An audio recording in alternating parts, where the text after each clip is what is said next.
mana yang lebih banyak orang Batak itu jadi pengusaha Pak sekarang dibanding pengacara? Yang terkenal itu kan banyak jadi pengacara kan Iya, Pak gitu. iya. Karena orang Batak dimanapun dia berada, pasti ada tali temali.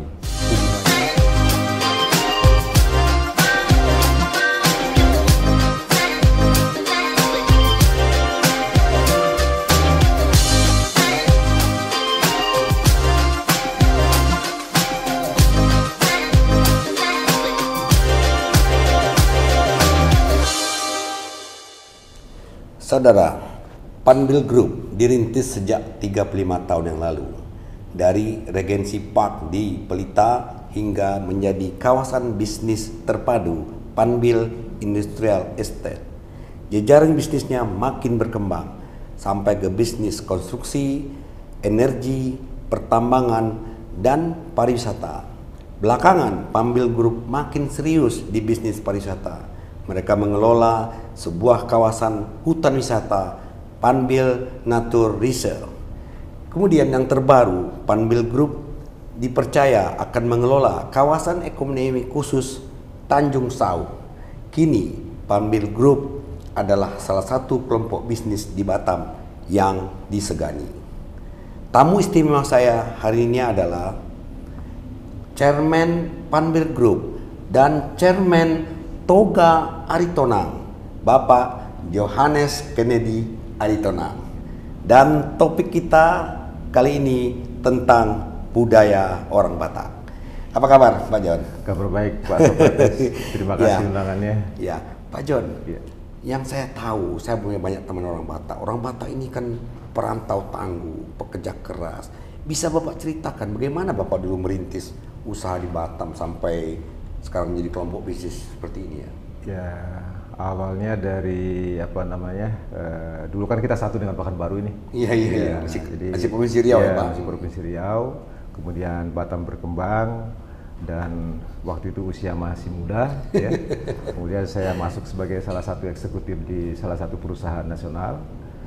Dan pada saat sudah mulai melangkah ke arah rumah tangga, kemudian saya menghitung-hitung, wah ini setiap bulannya harus kirim ke keluarga berapa, ke kampung untuk bantu adik-adik, bantu keluarga. Kemudian nanti kalau saya punya anak, kelihatannya nggak cukup ini dibagi. Jadi sebetulnya berangkat dari dari minus, dari kekurangan. Jadi untuk menutupi kekurangan itu karena saya dari kecil memang sudah terbiasa untuk memberi. Ya, jadi saya lihat itu tidak akan mungkin saya bisa memberi dengan dari gaji yang saya punya gitu. Oleh karena itu, karena pada waktu saya sebagai eksekutif di salah satu perusahaan juga udah bolak-balik Singapura, Batam, gitu. Nah, jadi saya lihat ada peluang, kemudian saya rintis melalui. Jadi di usaha itu ada rankingnya. Jadi ranking pertama itu yang paling dasar itu adalah supplier. Jadi supplier, jadi kita beli barang, kita jual, sepanjang kita tidak salah hitung pasti ada marginnya, ada untung lah. Nah, naik posisi kedua jadi konstruksi, yaitu lebih kompleks sedikit dari supply. Jadi jejaringnya jenjangnya adalah pertama adalah dari supplier, kemudian ke konstruksi, ketiga lebih kompleks itu di developer. Jadi kita merancang, membangun ya dan menjual, tetapi modal lebih besar. Jadi ini saya jalani pelan-pelan dari pertama sebagai supplier, waktu itu supplier ke BP Batam, Otorita Batam waktu itu, spare part ya, kemudian obat air waktu itu karena otorita waktu itu masih mengelola sendiri airnya, kemudian ATK alat tulis kantor ya. Kemudian setelah hitung-hitung, wah ternyata masih masih ada peluang yang lain yang lebih besar. Akhirnya naik jenjang ke konstruksi. Jadi saya cukup lama di konstruksi, kurang lebih ada 10 tahun dan sampai sekarang kita masih konstruksinya masih besar. Hampir semua proyek yang kita kerjakan dilakukan oleh perusahaan konstruksi yang dulu saya rintis. Jadi perusahaan konstruksi inilah yang memberikan daya untuk membentuk menjadi developer. Nah, ketika developer beda lagi nih kepentingannya ini. Ternyata kita perlu ada energi, perlu ada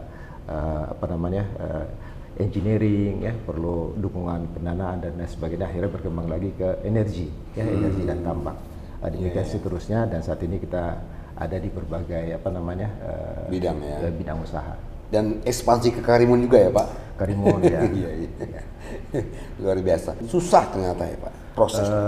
Tidak gampang ternyata membangun kelompok bisnis yang seperti ini. Iya, jadi memang kalau sukses ya kelihatan bagus ya, tapi banyak juga teman-teman yang tidak seperti itu karena kadang-kadang kita termasuk yang beruntung juga karena berada pada posisi yang tepat ya, waktu yang tepat. Ada juga teman yang kadang-kadang mungkin lebih pintar, lebih mampu dari kita, tapi pada posisi yang lain sehingga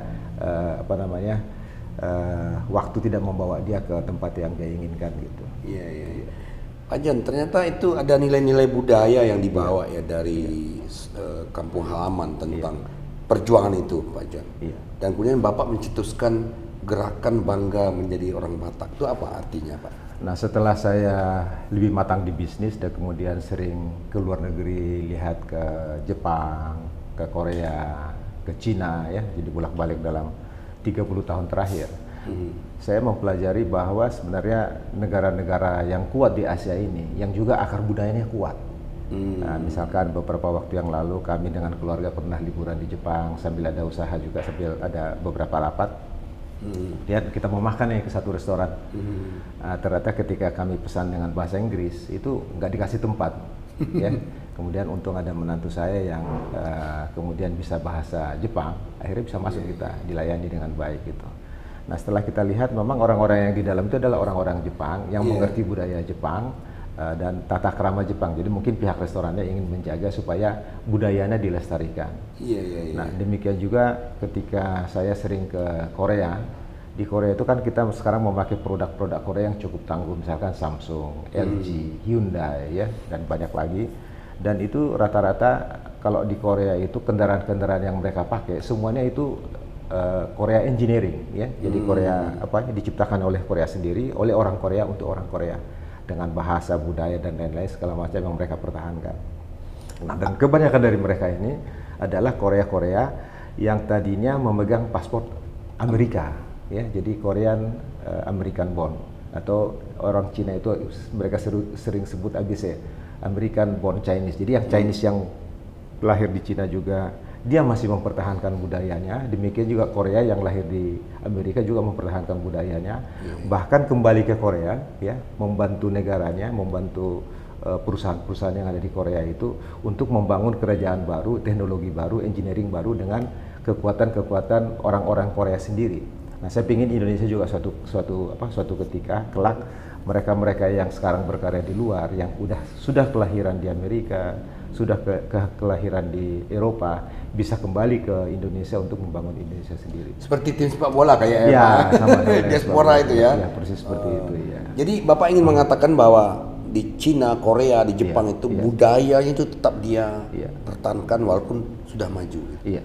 Nah, di kita gimana, Pak? Nah, di kita, saya pikir seperti misalnya orang Batak. Gerakan ini saya sebutkan gerakan bangga menjadi orang Batak karena guidance atau petunjuk-petunjuk sebagai orang Batak. Ada misalkan adat, ada panggilan-panggilan tentang silsilah. Semua itu tidak bisa dibahasa Indonesiakan atau dibuat jadi bahasa Inggris. Kita baru bisa memahami kalau itu menjadi bahasa Batak. Nah, jadi pengantarnya harus menjadi bahasa Batak. Ya. Jadi beruntung sebetulnya orang Batak masih ada gereja HKBP yang pengantar pengantar beribadahnya pakai bahasa Batak. Yang kedua masih ada Lapo. Jadi di Lapo itu kan sering nyanyi bahasa Batak ya. Kemudian lagu-lagunya bahasa Batak, komunikasi juga bahasa Batak. Nah, kalau yang dua hal ini tidak ada, sebenarnya Batak itu hampir tergerus ya. Jadi sangat sedikit yang orang Batak. Jadi sekarang kalau ketemu orang Batak dengan orang Batak pasti komunikasinya bahasa Indonesia. Jadi ini yang saya ingin gugah bahwa sebenarnya kita bisa karena terbiasa. Jadi seperti yang dikatakan di dalam saya sampaikan di sini, Torasna Gabi Pakona, Somalna Gabi Bakona. Apa artinya? Artinya itu adalah sama dengan Kopassus, bisa karena terlatih ya. Ya, jadi karena kita latih terus menerus, maka kita bisa practice make perfect. Iya, practice make perfect. Ya, jadi kalau kita nggak pernah dengar, nggak pernah sampaikan, ya karena kita bisa memahami bahwa hampir di semua rumah orang Batak pada saat ini yang tinggal di perkotaan jarang sekali komunikasi dengan keluarga dalam bahasa Batak, ya, dengan anak misalkan. anak itu lebih banyak dikursuskan bahasa Inggris, bahasa Jepang, bahasa Mandarin. Ya, tapi ketika bahasa Batak dia bingung bahasa apa ini gitu ya. Nah, padahal seperti yang tadi itu sebenarnya akan menjadi kuat akarnya kalau budayanya dulu yang diperkuat supaya yang lain itu memperkaya. Jadi tidak menggerus gitu ya. Jadi kalaupun misalkan ada ungkapan-ungkapan satu atau dua di dalam komunikasi itu yang tidak bisa dibahasa Batakkan, itu untuk memperkaya boleh satu dua bahasa gitu. Tetapi sekarang kebanyakan adalah dia berbahasa Batak dengan lebih dari separuh menggunakan bahasa Indonesia, ya. Nah, jadi sebenarnya mengurangi nilai dari Bataknya sendiri gitu, ya. Jadi dia mengurangi nilai dirinya sendiri karena kalau dia sebenarnya bisa bahasa Batak sama dengan bahkan kalau bahasa Jawa sekarang nggak ada yang halus, ada yang yang istilahnya itu yang ya. Ada identitas dan kebanggaan orang Batak, Pak. Ada Hagabeon, ada Hamoraon, ada Hasangapon. Itu apa artinya, Pak? Jadi dalam kehidupan, kan setiap kehidupan itu ada yang ingin dicapai, ingin dituju. Tujuan dari kehidupan itu rata-rata untuk Hagabeon, Hamoraon, Hasangapon yang paling populer dengan lagu Batak beragam-ragam ya. Jadi banyak keinginan-keinginan orang, tetapi pada isinya sebenarnya ya. Jadi lagu beragam-ragam itu ada yang cari Hamoraon, Hagabeon, Hasangapon ya, tapi ada lagi yang mencari kasih atau sebagai kasih di atas segala-galanya gitu. Tapi pada prinsipnya adalah orang mencari supaya Hagabeon dia memiliki keturunan ya, supaya keturunannya itu berkelanjutan ya. Karena kalau tidak berkelanjutan itu berarti tidak ada lagi yang bawa panji-panji yaitu marga. Nah, jadi harus ada kelanjutannya. Ya, jadi anak saya nanti harus ada anak supaya nanti ada yang meneruskan marga dari marga saya ya. Nah, jadi kita harapkan itu. Nah, kemudian kita ingin keturunan kita ini sama seperti suku lain sebenarnya. Jadi dari keturunan kita ini kita ingin supaya keturunan kita ini makmur ya, sejahtera ya, bisa sekolah ya, bisa hidup sejahtera ya, supaya juga dia bisa membantu yang lain gitu ya. Jadi itu sebetulnya makanya disebut Hagabeon, Hamoraon, Hasangapon. Nah, Hasangapon itu pendidikan.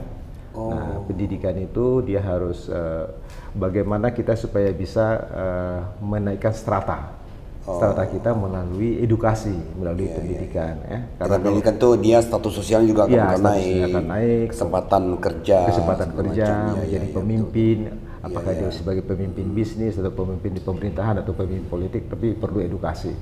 Makanya di dalam bahasa di orang Batak itu kebanyakan mereka mengatakan anak kokido Hamoraon diau, artinya kekayaan saya yang paling utama itu adalah anak saya gitu. Anak itulah yang menjadi kekayaan utama bagi keluarga dari Tapanuli gitu. Ya. Pak Jan, ini kan seperti Hagabeon, kemudian Hamoraon, Hasangapon, itu apakah berlaku hanya di Sumatera Utara atau juga di perantauan? Seperti apa, Pak? Atau ada pergeseran? Jadi sebetulnya Hagabeon, Hamoraon, Hasangapon itu tidak hanya untuk orang Batak ya, di orang kita Tionghoa juga sebetulnya memiliki filosofi kurang lebih sama. Ya, tujuannya sama seperti itu, tapi penyebutannya beda. Iya. Jadi hanya penyebutannya beda, tapi tujuannya sama. Cuma bedanya itu di kehidupan sosialnya antara masyarakat Tionghoa dengan Batak. Masyarakat Tionghoa budayanya sudah ratusan tahun, bahkan ribuan tahun. Jadi mereka lebih matang pelaksanaannya, sehingga efisiensi dan esensinya sama, tetapi kurang lebih efisiensinya kami di Tapanuli masih jauh ketinggalan. Misalkan kalau di masyarakat Tionghoa itu disimplifikasi, misalkan kalau lahir atau kelahiran atau ada menikah atau meninggal, cukup dengan angpau saja, kecuali meninggal ya. Kalau meninggal kasih amplop putih. Nah, kalau di Tapanuli mulai dari lahir ya, kemudian ada lagi acara-acara yang lain, baptisan, kemudian ada lagi acara di gereja untuk dia dinyatakan dewasa secara agama. Jadi ada satu lagi CD kalau nggak salah. Kemudian menikah sampai dengan lahiran tadi sama dengan meninggal, itu semua pakai adat yang cukup lama prosesnya. Mulai dari harus makan, kemudian harus duduk sama-sama, masing-masing harus memberikan sepatah dua kata sambutan ya. Jadi ya. ini memakan waktu yang cukup lama sekali proses waktunya. Kadang-kadang kalau misalkan satu hari itu bisa hanya kita bisa ngikutin satu adat. Nah ini kan menyedot terlalu banyak waktu. Nah sebenarnya di sini juga perlu disimplifikasi. Memang tadi yang saya sebutkan itu adalah cara hidup. Tapi kalau cara hidup secara keseluruhan yang saya sampaikan tadi itu melalui filosofi Hagabion Hamora Hasangapon. Tetapi di dalam adat sebetulnya di Tapanuli atau adat Batak ada perlu simplifikasi tanpa mengurangi esensi. Ada perlu perbaikan-perbaikan supaya anak-anak muda tidak enggan, tidak takut untuk mengikuti adat, karena kalau terlalu lama makan seharian kan akan buang waktu ya. Jadi memang ini nanti akan tema tersendiri. Kita mengharapkan ada suatu gerakan di sini untuk membuat adat itu lebih kompleks sehingga mungkin dalam satu hari kita bisa ikut dua adat. Disederhanakan gitu ya. Supaya generasi muda tidak merasa nih jadi sebuah beban yang terlalu panjang prosesnya. Karena anak-anak sekarang kan juga lebih instan ya. Iya, lebih instan ya. Jadi mereka tetap tidak kehilangan adatnya, tetapi kita juga mungkin perlu penyederhanaan dan membuat itu lebih simpel. Bagaimana dengan anak-anak orang Batak yang lahir di perantauan, Pak? Memang jarang dia mengikuti hal-hal seperti ini. Dari mana dia bisa melestarikan budayanya sendiri gitu? Jadi itu yang paling sebetulnya itu yang tujuan dari gerakan hidup orang Batak ini, karena kalau di suku-suku lain ada beberapa filosofis yang ya tidak dihilangkan. Di Tapanuli sendiri sebetulnya ada. Jadi ada dikatakan seperti Poda Nio Pubisuk. Jadi itu seperti pepatah dari leluhur ya. Jadi dari kata-kata bijak dari leluhur. Itu sebenarnya sama dengan guidance, petunjuk ya. Jadi pertama kita harus mengerti tentang bagaimana saya memanggil Pak Sokrates ya. Kalau dari garis Batak, karena orang Batak dimanapun dia berada pasti ada tali temali hubungannya. Apakah saya panggil Lai? Saya pernah melihat silsilah itu, Pak. Dari si Raja Batak itu di atas, Pak. Dan itu tidak akan pernah ketemu kan? Iya, dia harus pasti ketemu nanti. Apakah dari pihak mama saya atau pihak dari mama dari papa saya? Itu dijaga sampai sekarang, ya, Pak. Harus dijaga. Ya. Jadi bagaimana kita menjaga itu harus tahu penyebutannya. Siapa yang harus dipanggil paman? Tidak semua paman. Jadi sekarang kebanyakan orang Batak kalau ketemu dia udah Lai aja. Lai itu sama dengan mas, ya. Padahal sebenarnya dia ada. Padahal ada tingkatannya gitu ya, Pak? Ada tingkatannya, ada sebutannya, ya. Dan itu hanya bisa dipanggil dalam bahasa Batak. Kalau dalam bahasa Indonesia kan om aja semuanya. Dari pihak mama juga om, dari si pihak ini atau paman misalkan ya, ini paman atau om ya. Dua-duanya sama. Padahal di Tapanuli itu berbeda sekali, ya. Antara tulang, amang muda, amang tua, Lai, amang boru, itu banyak sekali bedanya ya. Jadi itu hanya bisa disebut kalau dia sendiri fasih dalam bahasa Bataknya. Jadi itu sebetulnya itu gerakan ini adalah bagaimana anak-anak muda ini sekarang menunjukkan bahwa dia adalah orang Batak ya. Jadi dia bisa menggapai apa saja, tetapi jangan meninggalkan budayanya, terutama bahasanya.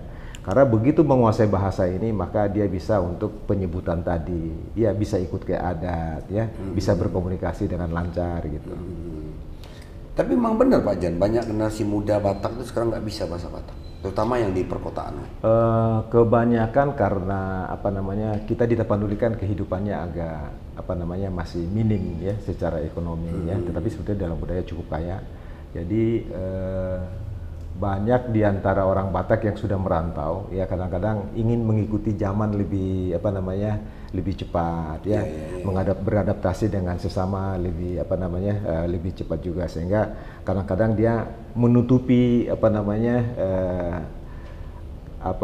asal usulnya ya. Jadi dia ingin mengejar ke depan tetapi meninggalkan asal usulnya gitu. Pak Jan, kalau yang saya baca Pak Jan, di kekerabatan orang Batak itu ada namanya Dalihan Natolu. Apa artinya itu Pak? Jadi Dalihan Natolu itu kisi-kisi utama mengenai adat Batak ya. Jadi inilah dasar seperti kita Undang-Undang 45-nya di dalam adatnya seperti itu. Jadi melihat dari garis garis ayah, kemudian ke garis ibu dan saudara gitu. Iya. Tapi Pak, di Tapanuli itu ada lembaga adat namanya Dalian Natolu sebagai lembaga musyawarah juga Pak John. Jadi penatua adat dari tingkat desa sampai kabupaten. Itu di Batam itu ada nggak Pak, atau di kota-kota lain, atau hanya ada di Sumatera Utara? Nah, itu yang menjadi kekurangan di Tapanuli, bahwa di kita Tapanuli, karena paling kuat yang mengikat kami itu adalah marga. Jadi ada pengumuman marga-marga, kemudian ada pengumuman STM, perkumpulan STM itu adalah Serikat Tolong Menolong yang hadir ketika kita kemalangan atau kelahiran. Jadi saat kita gembira dan saat kita duka, STM inilah yang hadir. Sehingga terbiasa dengan struktur ini, Batak itu lupa membentuk seperti lembaga adat Batak. Ya, seperti kalau kita di sini kan ada lembaga adat Melayu yang menyeragamkan pokok-pokok mengenai adat Melayu. Nah, di kami itu sebetulnya seperti tadi ada guidance, ada petunjuk tentang Dalihan Natolu, ya. Tetapi tidak banyak menulis tentang proses bagaimana menjalankan adat seperti itu. Tapi kami tidak memiliki lembaga yang meregulasi atau yang mengatur kesamaan atau keseragaman pelaksanaan dari adat tadi itu. Jadi Dalihan Natolu adalah merupakan pondasinya, tetapi belum diatur dalam lembaga adatnya. Pak John, apa nilai-nilai luhur suku Batak yang masih relevan, terutama untuk generasi mudanya, Pak? Jadi nilai-nilai luhur saat ini, setelah saya baca banyak sekali buku, ya, saya akhirnya kembali kepada Poda Niopu Bisuk Aritonang, ya. Jadi Poda itu antara lain disebutkan di situ yang pertama tadi, yang sebelum ini, yang 9. Ini Tarombo Unang Olatolan, artinya kita seperti tadi itu tidak salah sebutan, tidak semua mas, tidak semua abang, tidak semua kakak, tidak semua lain, tidak semua lain. Tapi dari sini kita jadi di sini kita diingatkan, ya, untuk selalu ingat tentang posisi kita pada saat kita ketemu orang dari pihak kemudian selalu kita tanya marga, ya. Nah, dari sini ini ada satu filosofi mengatakan madabu tepangir, madabu hinutur hutur, di manugut manang hosnyari, ikon totong ikon tutur. Artinya kapanpun kita harus tetap selalu tahu penyebutannya. Jadi tahu kita siapa, kita harus di posisi yang mana, tahu kita penyebutannya. Kalau itu kita tahu, berarti kita tidak akan salah sebut, ya. Dan komunikasinya akan bisa lebih lancar gitu. Iya. Pak John, saya melihat Bapak kan tokoh Batak di Batam yang termasuk berhasil, ya, gitu. Dan saya pernah membaca ada gerakan Marsipature Hutanabe, membangun kampung halaman yang dicetuskan oleh mantan Gubernur Sumut Raja Inas Regar. Nah, apa yang Bapak lakukan terhadap Sumatera Utara sebagai kampung halaman Bapak setelah sekian lama di Batam, gitu? Jadi inilah merupakan dari Marsipature Hutanabe, karena itu ada dua konteks. Satu, fisik pembangunan terhadap kampungnya. Ini adalah secara gerakan ini adalah kita karena di sini nanti salah satu dari nilai-nilai luhur ini pertama tadi adalah mengenai Tarombo, yaitu tata sebut, cara kita sebut. Kemudian mengenai adat yang tadi saya sebutkan, supaya adat itu tidak lebih disimpelkan, ya, supaya waktu kita akan lebih produktif, ya. Kalau adatnya kita bisa simplifikasi sehingga tujuan-tujuan pembangunan dan sebagainya bisa kita laksanakan, ya. Kemudian coba sesudah ini ada di sini ada nilai-nilai luhur mengenai tentang jati diri, ya. Jadi di sini kita dan nilehon unang di Parsingir, artinya kalau kita memberi, berilah secara ikhlas, ya. Dan kemudian kalau kita menerima sesuatu juga kita jangan lupa bahwa kita pernah dibantu, ya. Dan kalau ada yang benar kita jangan nafikan. Jadi ini mengenai karakter jati diri, gitu. Ini sangat penting karena inilah karakter-karakter anak muda yang kita ingin bentuk supaya kelak mereka bisa Marsipature Hutanabe, bisa menjadi pejabat, bisa menjadi pengusaha yang memiliki karakter yang dipesan atau digariskan oleh leluhur, gitu. Nah, yang keempat ini juga sifat untuk membantu. Jadi mengalian Madadutu Jolo, jadi berlomba-lomba untuk memberi, tetapi untuk Majalo Madadutu beri siapa, kalau kita lebih dikuatkan untuk memberi daripada untuk menerima, gitu. Jadi ini juga satu sifat yang nilai-nilai luhur dari nilai-nilai positif, supaya kelak ketika kita sudah bisa berbuat sesuatu, ini menjadi satu gagasan yang tertanam. Mungkin bahasa lainnya tangan di atas lebih baik daripada ya, tangan di bawah ya. persis, persis lah. Lebih bagus tangan di atas daripada tangan di bawah gitu. Iya. Nah, kemudian yang kelima ini mengenai apa namanya itu kerukunan, ya seperti kemarin Paus datang, ya. Jadi kita harus lebih rukun, guyup. Karena apa? Beliau seperti yang sampaikan di Istiqlal kemarin, kekayaan kita yang paling utama itu bukan pada tambangnya, bukan kekayaan emas atau minyak atau batu bara, bukan. Tetapi kekayaan kita itu adalah kerukunan, keguyupan, ya, saling menghargai dan tidak meninggalkan budayanya. Karena kerukunan kita ada di budaya itu. Pak John, saya banyak mengenal pengusaha ya Pak di Batam gitu, tapi tidak banyak yang bicara soal budaya gitu. Nah, karena mungkin kita akan seperti di Batam ini, di Pulau Riau ini seperti Indonesia mini, banyak sekali suku-suku gitu. Dan ternyata Pak John, bahwa 60% ketertarikan wisatawan asing ke Indonesia itu karena budaya. Apa yang Bapak lihat peluang ini untuk meningkatkan kunjungan wisatawan ke Batam khususnya? Gitu? Ya, itu betul sekali, karena misalkan kalau kita ke Korea, yang mereka jual paling laris itu apa? Ginseng. Di mana di Korea sendiri sebetulnya tidak semua orang minum ginseng, tapi kalau orang ke Korea tanpa bawa ginseng, itu kan agak merasa wah kekurangan oleh-oleh asli Korea gitu. Nah, saya setuju dengan Pak Sokrates, karena kita tinggal membuat packaging yang lebih bagus, ya, kemudian membuat souvenir yang lebih menarik. Dan sebetulnya kalau digali, ya, dari kita ini, dari Indonesia akan sangat banyak sekali. Misalnya pada saat ini yang populer oleh-oleh kita adalah kopi, ya. Kopi dulu pernah satu ketika itu ada biji noni, ya. Sekarang bergeser ke kopi. Sebenarnya masih banyak apa namanya seperti songket, ulos, ya. Kalau dibuat menjadi Melayu tanjak, dibuat ya tanjak Melayu, ya.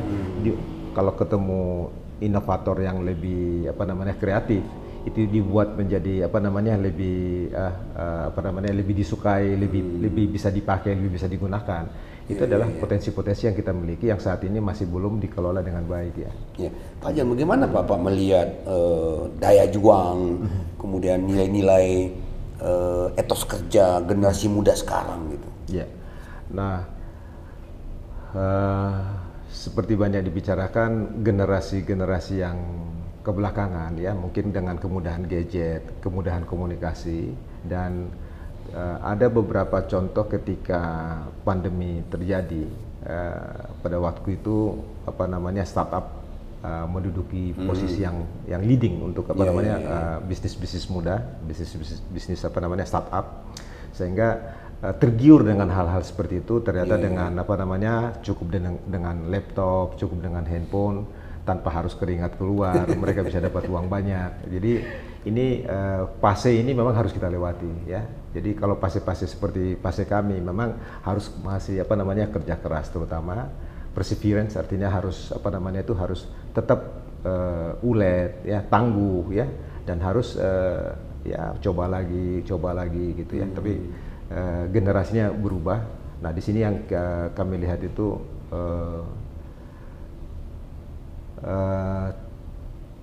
perjuangannya harus ditingkatkan oleh anak-anak muda sekarang ini. Jadi jangan tenggelam di dalam gadget yang ada sekarang ini, di dalam seperti seolah mereka dimanja oleh teknologi, teknologi itu gitu.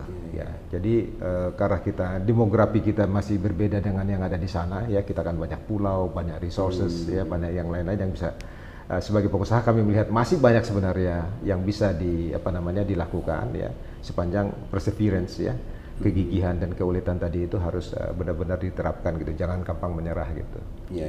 Apa yang ingin Bapak sampaikan kepada anak muda Batam khususnya melihat persaingan, kemudian perubahan revolusi digital seperti sekarang, peluang-peluang bisnis apa yang sebenarnya masih bisa mereka garap secara maksimal?